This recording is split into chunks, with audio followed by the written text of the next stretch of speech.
আগুন তেঁতুল গাছের পেতনি। দীর্ঘ বাংলা হরর গল্প। S Sojon TV HD. Purbapara গ্রামের দক্ষিণ প্রান্তে এক বিশাল তেঁতুল গাছ, যার বয়স প্রায় 150 বছর। ঝুলন্ত শিকড়, কালো কালো বাকল, আর গাছের নিচে জমে থাকা কাদা, এই সবকিছু মিলে গাছটা নিজেই এক আতঙ্ক। কেউই সন্ধ্যার পর ওদিক দিয়ে হাঁটে না। এই গাছের নিচেই রেনু নামের এক বিধবা নারীকে পাথর ছুঁড়ে মেরেছিল গ্রামের মানুষ। বছর ছিল 1947। রেনু ছিল একান্তে থাকা, নির্লিপ্ততা নারী। লোকেরা বলতো সে ডাইনি, কারণ তার চোখে ছিল অদ্ভুত এক ঝিলিক, আর সে নাকি মাঝরাতে কবরস্থানে ঘোরে। একদিন গ্রামের ছোট ছেলে মন্টু হারিয়ে যায়। আতঙ্ক ছড়িয়ে পড়ে গ্রামে। এক ঝাঁক মানুষ গিয়ে রেনুকে ধরে গাছের নিচে বেঁধে পুড়িয়ে ফেলে। শেষ নিঃশ্বাসে সে বলেছিল, তোমরা আমায় মরতে দিলে, আমি আবার ফিরব। এই তেঁতুল গাছই আমার ঘর হবে। প্রত্যেকে একটা একটা করে মরবে। তারপর থেকে প্রতি পূর্ণিমায় গাছের শিকড় রক্তে ভিজে যায়। 2025 সালের বর্ষার সময় 3জন ইউটিউব ব্লগার অর্ণব, তৃষা আর জয় শহর থেকে পূর্বপাড়ায় আসে। তারা হরর কন্টেন্ট বানায়। গুজব শুনে তারা আসে তেঁতুল গাছের রহস্য জানার জন্য। তারা গেস্ট হাউসে উঠে গ্রামের বয়স্ক মানুষ হেমচাঁদ কাকুর কাছ থেকে গল্প শুনতে পায়। হেমচাঁদ বলেন, তোমরা ভিডিও করো ঠিক আছে, কিন্তু ওই গাছের পাতা ছুবে না। রাত 12টার আগে সেখান থেকে ফিরে এসো। তৃষা হেসে বলে, এ সব ভূতের ভয় দেখানো কৌশল, আমরা করবই। তারা পরদিন রাত 11টার সময় গাছের নিচে ক্যামেরা সেট করে। তখনই প্রথম অদ্ভুত ঘটনা ঘটে। ক্যামেরা অন করতেই স্ক্রিনে কালো ছায়া ঘুরে যায়। অর্ণবের শরীর হঠাৎ ঠান্ডা হয়ে যায়। জয় বলে, আমার পেছনে কে শ্বাস নিচ্ছে? গাছ থেকে পড়ে একটা শুকনো পাতা, যার ওপর রক্তের ছাপ। ঘড়ির কাঁটা 12টা ছয়। হঠাৎ এক নারীর কান্নার শব্দ। একটা ছায়া ধীরে ধীরে গাছের ফাঁক থেকে বেরিয়ে আসে। সাদা শাড়ি, এলোমেলো চুল, মুখ অন্ধকার। তৃষা বলে, কোনো প্রজেকশন নয় তো? ছায়াটা জবাব দেয়, তোমরা আমায় ভুলে গিয়েছিলে, কিন্তু আমি কাউকে ভুলিনি। পেতনির নাম রেনু। সে এখন গাছের আত্মা হয়ে গেছে। তার চোখে আছে প্রতিশোধ, আর গলায় অভিশাপের কাঁটা। সে তৃষাকে নিজের মতো করে বানাতে চায়। ধীরে ধীরে তৃষা বদলে যেতে থাকে। সে আয়নায় নিজের ছায়া দেখতে পায় না। মাঝরাতে ঘুম ভেঙে গিয়ে গাছের নিচে দাঁড়িয়ে থাকে। অর্ণব ও জয় দেখে, তার চোখে এখন লাল আলোর ঝিলিক। তাদের মধ্যে ভয়ে ঢুকে পড়ে। তারা গ্রাম ছাড়তে চায়, কিন্তু কেউই গাড়ি চালাতে পারছে না। মোবাইল নেটওয়ার্কও চলে যায়। তৃষা এবার মুখ খুলে বলে, তোমরা আসার আগেই আমি চলে এসেছি।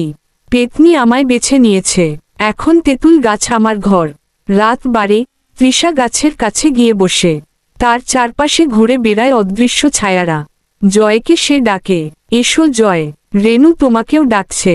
অর্ণব তখন ক্যামেরা নিয়ে দৌড় দেয়। সকালবেলা গ্রামবাসীরা দেখে তেঁতুল গাছের নিচে তৃষার মৃতদেহ ঝুলছে, ঘাড় 180 ডিগ্রি ঘুরে গেছে। জয় নিখোঁজ।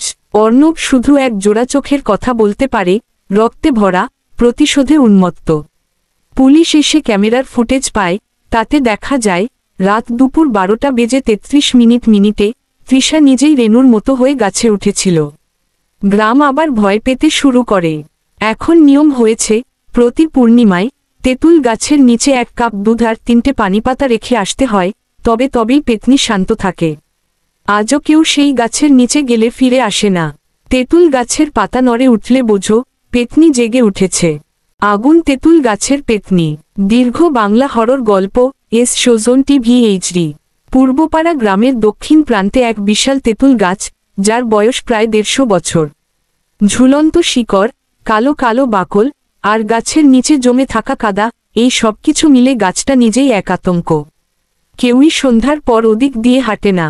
এই গাছের নিচেই রেনু নামের এক বিধবা নারীকে পাথর ছুঁড়ে মেরেছিল গ্রামের মানুষ। বছর ছিল 1947। রেনু ছিল একান্তে থাকা, নির্লিপ্ততা নারী।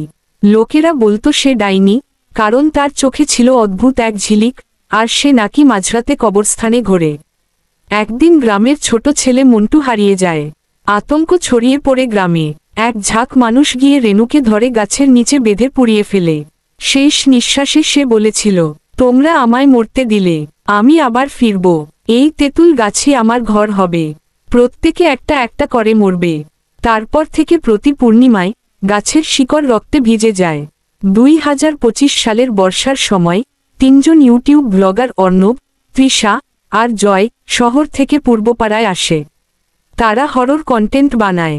গুজব শুনে তারা আসে তেঁতুল গাছের রহস্য জানার জন্য। তারা গেস্ট হাউসে উঠে গ্রামের বয়স্ক মানুষ হেমচাঁদ কাকুর কাছ থেকে গল্প শুনতে পায়। হেমচাঁদ বলেন, তোমরা ভিডিও করো ঠিক আছে, কিন্তু ওই গাছের পাতা ছুবে না। রাত 12টার আগে সেখান থেকে ফিরে এসো। তৃষা হেসে বলে, এসব ভূতের ভয় দেখানো কৌশল আমরা করবই। তারা পরদিন রাত 11টার সময় গাছের নিচে ক্যামেরা সেট করে। তখনই প্রথম অদ্ভুত ঘটনা ঘটে। ক্যামেরা অন করতেই স্ক্রিনে কালো ছায়া ঘুরে যায়।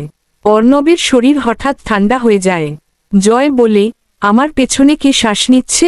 গাছ থেকে পড়ে একটা শুকনো পাতা, যার ওপর রক্তের ছাপ। ঘড়ির কাঁটা 12টা ছয়। হঠাৎ এক নারীর কান্নার শব্দ। একটা ছায়া ধীরে ধীরে গাছের ফাঁক থেকে বেরিয়ে আসে। সাদা শাড়ি, এলোমেলো চুল, মুখ অন্ধকার।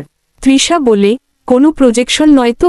ছায়াটা জবাব দেয়, তোমরা আমায় ভুলে গিয়েছিলে, কিন্তু আমি কাউকে ভুলিনি। পেতনির নাম রেনু। সে এখন গাছের আত্মা হয়ে গেছে। তার চোখে আছে প্রতিশোধ, আর গলায় অভিশাপের কাঁটা। সে তৃষাকে নিজের মতো করে বানাতে চায়। ধীরে ধীরে তৃষা বদলে যেতে থাকে। সে আয়নায় নিজের ছায়া দেখতে পায় না। মাঝরাতে ঘুম ভেঙে গিয়ে গাছের নিচে দাঁড়িয়ে থাকে। অর্ণব ও জয় দেখে, তার চোখে এখন লাল আলোর ঝিলিক।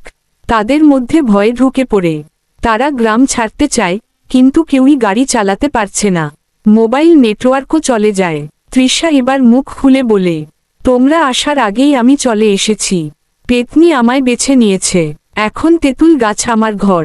রাত 12, তৃষা গাছের কাছে গিয়ে বসে। তার চারপাশে ঘুরে বেড়ায় অদৃশ্য ছায়ারা। জয়কে সে ডাকে, এসো জয়, রেনু তোমাকেও ডাকছে। অর্ণব তখন ক্যামেরা নিয়ে দৌড় দেয়। সকালবেলা গ্রামবাসীরা দেখে তেঁতুল গাছের নিচে তৃষার মৃতদেহ ঝুলছে, ঘাড় 180 ডিগ্রি ঘুরে গেছে। জয় নিখোঁজ। অর্ণব শুধু এক জোড়া চোখের কথা বলতে পারে, রক্তে ভরা, প্রতিশোধে উন্মত্ত। পুলিশ এসে ক্যামেরার ফুটেজ পায়। তাতে দেখা যায়, রাত দুপুর 12:33 তৃষা নিজেই রেনুর মতো হয়ে গাছে উঠেছিল। গ্রাম আবার ভয় পেতে শুরু করে। এখন নিয়ম হয়েছে, প্রতি পূর্ণিমায় তেঁতুল গাছের নিচে 1 কাপ দুধ আর 3টে পানিপাতা রেখে আসতে হয়, তবেই পেতনি শান্ত থাকে। আজও কেউ সেই গাছের নিচে গেলে ফিরে আসে না। তেঁতুল গাছের পাতা নড়ে উঠলে বোঝো, পেতনি জেগে উঠেছে।